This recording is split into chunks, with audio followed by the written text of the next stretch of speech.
స్వీయ వాస్తవికత అనేటటువంటిది మ్యాథ్స్లో చెప్పినటువంటి నీడ్ హైరార్కీలో సెల్ఫ్ యాక్చువలైజేషన్ ప్రాసెస్లో ఒక ఉన్నత దశకు చెందినటువంటి భాగం. దీన్ని మనం స్వీయ సాక్షాత్కారం అని కూడా అనొచ్చు. కానీ ఈ స్వీయ సాక్షాత్కారం అనే పదం తాత్వికతతో ముడిపడి ఉన్నందువల్ల గందరగోళంలోకి మనం వెళ్ళకూడదు. స్వీయ వాస్తవికత దర్శనం అని కూడా దీన్ని అనొచ్చు. ఎందుకంటే మనలో అంతర్గతంగా నిబిడీకృతమైనటువంటి ఉన్నత స్థాయికి చెందిన శక్తిని గ్రహించి దాన్ని మనం వాడుకలో పెట్టి ఉన్నత శిఖరాలను అధిరోహించటం, ఉన్నత విజయాలను పొందటం మాత్రమే దీని తాలూకా ముఖ్య ఉద్దేశం. అంతేగాని ఇది ఒక తాత్విక ప్రక్రియ గురించి చేస్తున్నటువంటి ఉపన్యాసం కాదు. ఇందులో నేను ఎంతవరకు నాకు తెలిసినంత వరకు నా ప్రయత్నం నేను చేస్తాను తెలుగులో చెప్పటానికి. మాస్లో యొక్క అవసరాల యొక్క సోపాన క్రమంలో స్వీయ వాస్తవికత అనేది మానసిక అభివృద్ధి యొక్క అత్యున్నత స్థాయి. ఇక్కడ ప్రాథమిక శారీరక మరియు అహంకార అవసరాలు నెరవేరిన తర్వాత వ్యక్తిగత సామర్థ్యం పూర్తిగా గ్రహించబడుతుంది. మాస్లో యొక్క అవసరాల యొక్క సోపాన క్రమంలో మానసిక అభివృద్ధి యొక్క అత్యున్నత స్థాయి స్వీయ అతీతమైనటువంటిది. దానిని సాక్షాత్కరింపజేసుకోవటమే, దానిని గ్రహించటమే, ఆ వాస్తవికతను గ్రహించి విజయ సోపానాలను నిర్మించుకోవటమే దీని ముఖ్య ఉద్దేశం. స్వీయ వాస్తవికత అనేటటువంటిది ఒక వ్యక్తి యొక్క పూర్తి సామర్థ్యాన్ని గ్రహించే ఉద్దేశంతో రూపొందించబడింది. తనను తాను సాధ్యమైనంత పూర్తిగా వాస్తవీకరించుకునే ధోరణి ప్రాథమిక డ్రైవ్, ఇనీషియల్ డ్రైవ్, స్వీయ వాస్తవత యొక్క డ్రైవ్. కార్ల్ రోజర్స్ అదేవిధంగా నివారణ శక్తి, మనిషి తనను తాను వాస్తవీకరించుకోవటం, అతని సామర్థ్యాలుగా మారడం, జీవి యొక్క అన్ని సామర్థ్యాలను వ్యక్తీకరించడం మరియు క్రియాశీలం చేయడం గురించే రాశారు. ఇదే ఎక్కువగా మనోవైజ్ఞానిక శాస్త్రవేత్తలు వారు ఎక్కువగా ఎంఫసైజ్ చేసినటువంటి వాస్తవం. అయితే నిర్వచనం మాస్లో స్వీయ వాస్తవికతను స్వీయ పరిపూర్ణతగా నిర్వచించాడు. అనగా వ్యక్తి అతను సంభావ్యంగా ఉన్నదానిలో, నిబిడీకృతమై ఉన్నదానిలో వాస్తవికతను పొందే ధోరణి. ఈ ధోరణిని మరింత ఎక్కువగా ఒక వ్యక్తిగా మారటానికి ప్రతిదీ కావాలనే కోరికగా సూచించబడవచ్చు. ఒక వ్యక్తి మారగలడు. అతను ఒక కోరికను వివరించడానికి ఈ పదాన్ని వినియోగించాడు. ఒక చోదక శక్తి కాదు, అది ఒకరి సామర్థ్యాలను గ్రహించడానికి దారితీస్తుంది. స్వీయ వాస్తవికత ఒకరి జీవితాన్ని నిర్ణయిస్తుందని అతను భావించలేదు. బదులుగా అది వ్యక్తికి ఒక కోరిక లేదా చిగురింపజేసే ఆశయాలను సాధించడానికి ప్రేరణ ఇస్తుందని అతను భావించాడు.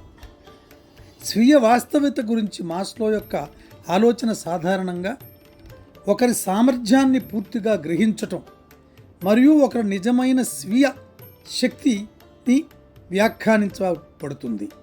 మాస్లో ప్రకారం స్వీయ వాస్తవికత యొక్క మరింత స్పష్టమైన నిర్వచనం ఏమిటంటే, జీవిలో ఉన్నదాని యొక్క అంతర్గత పెరుగుదల లేదా జీవి యొక్క మరింత ఖచ్చితంగా స్వీయ వాస్తవికత అనేది లోపం ప్రేరేపిత కంటే వృద్ధి ప్రేరేపితమైనటువంటిది.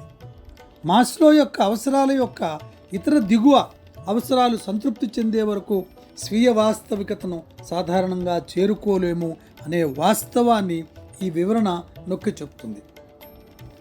స్వీయ వాస్తవికతను చోదక శక్తిగా నిర్వచించినప్పుడు తక్కువ స్థాయికి చెందిన అవసరాలు తప్పనిసరిగా తీర్చబడిన తర్వాత జరిగే వ్యక్తిగత వృద్ధిని వివరించడానికి మాత్రమే మాస్లో ఈ పదాన్ని వినియోగించాడు. అతని అభిప్రాయం ప్రకారం స్వీయ వాస్తవికత చాలా అరుదుగా జరుగుతుంది. ఖచ్చితంగా కొంతమందిలో తప్పకుండా అది జరుగుతుంది. ఎంత శాతం అనేటటువంటిది ఆ నాగరికత అభివృద్ధి, ఆ విద్యాభివృద్ధి ఆ సమాజం పొందిన స్థాయిని బట్టి ఆధారపడి ఉంటుంది. మనలో చాలామంది స్వీయ వాస్తవికత కంటే తక్కువ స్థాయిలో ఎక్కువ సమయం పనిచేస్తారు అనే వాస్తవాన్ని అతను సైకోపథాలజీ ఆఫ్ నార్మాలిటీ అని పిలిచాడు. మాస్లో యొక్క పదం యొక్క ఉపయోగం ఇప్పుడు ఆధునిక మనస్తత్వ శాస్త్రంలో మానవీయ విధానం నుండి వ్యక్తిత్వాన్ని చర్చిస్తున్నప్పుడు ప్రజాదరణ పొందింది. మరొకసారి చెప్తాను. ఆధునిక మనస్తత్వ శాస్త్రంలో మానవీయ విధానం నుండి వ్యక్తిత్వాన్ని చర్చిస్తున్నప్పుడు ప్రజాదరణ పొందింది. ఒక భావన యొక్క చరిత్ర మనం గమనించినట్లయితే మానవీయ మనస్తత్వ శాస్త్రంలో భావం, ఇది మనస్తత్వ శాస్త్రంలో వ్యక్తిత్వాన్ని అధ్యయనం చేయటానికి, అర్థం చేసుకోవడానికి, మూల్యాంకనం చేయటానికి ఉపయోగించే అనేక ఫ్రేమ్వర్క్లో ఒకటి. సిగ్మండ్ ఫ్రాయిడ్ ప్రసిద్ధి చెందిన సైకోడైనమిక్ విధానం వంటి ఇతర విధానాలు చెందిన ప్రవర్తన ప్రదర్శించే వ్యక్తులపై దృష్టి కేంద్రీకరించినందున మానవీయ విధానం అభివృద్ధి చేయబడింది. అయితే మానవతా దృక్పథం ఆరోగ్యకరమైన ప్రేరేపిత వ్యక్తులపై దృష్టి పెడుతుంది మరియు వారి సామర్థ్యాన్ని పెంచుకుంటూ వారి స్వీయాన్ని ఎలా నిర్వచించాలో నిర్ణయించడానికి ప్రయత్నిస్తుంది. సాధారణంగా మానవీయ మనస్తత్వ శాస్త్రం మరియు ప్రత్యేకించి స్వీయ వాస్తవికత అనేది ప్రతికూల దృక్కోణం నుండి మానవ స్వభావంపై మన దృక్కోణాన్ని మార్చడానికి సహాయపడింది. మరొకసారి చెప్తాను. ప్రతికూల దృక్కోణం నుండి మానవ స్వభావంపై మన దృక్కోణాన్ని మంచి మార్గంలో చూడటానికి మార్చడానికి సహాయపడింది. మనిషి ఒక షరతులతో కూడిన లేదా ఒత్తిడిని తగ్గించి జీవి. మరింత సానుకూల దృక్పథంతో మనిషి తన సంపూర్ణతను గ్రహించడానికే ప్రేరేపించబడ్డాడు. సంభావ్య, ఇది మాస్లో అవసరాల సోపానక్రమంలో మరియు అతని స్వీయ వాస్తవికత సిద్ధాంతంలో ప్రతిబింబిస్తుంది. వ్యక్తులతో ఏమి తప్పు జరుగుతుందో దానిపై దృష్టి పెట్టే బదులు మానవ సామర్థ్యంపై దృష్టి పెట్టాలనుకున్నాడు మాస్లో. మరియు మనం ఆ సామర్థ్యాన్ని ఎలా నెరవేరుస్తాం? మానవ ప్రేరణ వ్యక్తిగత పెరుగుదల ద్వారా నెరవేర్చు మరియు మార్పును కోరుకునే వ్యక్తులపై ఆధారపడి ఉంటుందని పేర్కొంది. స్వీయ వాస్తవిక వ్యక్తులంటే నెరవేర్చిన వారు మరియు వారు చేయగలిగినదంతా చేస్తారు. ఇది వ్యక్తి యొక్క స్వీయ పరిపూర్ణత కొరకు సూచిస్తుంది, పరిపూర్ణత కోరికను సూచిస్తుంది. అనగా అతను సంభావ్యంగా ఉన్నదానిలో అతను వాస్తవికతను పొందాలనే ధోరణి సూచిస్తుంది. ఈ అవసరాలు తీసుకునే నిర్దిష్ట రూపం వాస్తవానికి వ్యక్తి నుండి వ్యక్తికి చాలా తేడా ఉంటుంది. ఒక వ్యక్తిలో ఇది ఆదర్శవంతమైన తల్లిగా ఉండాలనే కోరిక యొక్క రూపాన్ని తీసుకోవచ్చు. మరొకరిలో అది క్రీడాపరంగా వ్యక్తీకరింపబడి ఉండవచ్చు. మరొకరిలో ఇది ఇంకొక చిత్రకళా రూపంలో, పెయింటింగ్ చిత్రాలలో, ఆవిష్కరణలో వ్యక్తీకరింపబడుతుంది. ఈ వ్యక్తీకరింపబడేటటువంటి మార్గంలో తనలో అంతర్గతంగా నిబిడీకృతం ఉన్నటువంటి ఆ ఫుల్ పొటెన్షియల్, సంపూర్ణ శక్తిని తీర్చిదిద్దుకొని అభివృద్ధి చెందడానికి ఉపయోగపడే ఒక సోపాన మార్గమే రియలైజింగ్ ద సెల్ఫ్, ఆర్ మనం చెప్పేటటువంటి వాస్తవికత దర్శనం. ఈ వాస్తవికత సమాహారంలో నుంచి మనిషి తనను తాను సృష్టించుకొని, తనను తాను ఇవాల్యుయేట్ చేసుకొని, తనను తాను స్వీయ వాస్తవికత అనే భావనలో, అవసరాల సిద్ధాంతంలో భాగంగా స్వీయ వాస్తవికత మార్గంలో తన శక్తిని తను పరిపూర్ణ సామర్థ్యానికి వినియోగించుకోవటమే దీని యొక్క మూల ఆదర్శం. దీనిలో ఉన్నటువంటి ఎన్నో ఆలోచనలు, ఎంతో సృజనాత్మక సాహిత్యం ఉన్నది.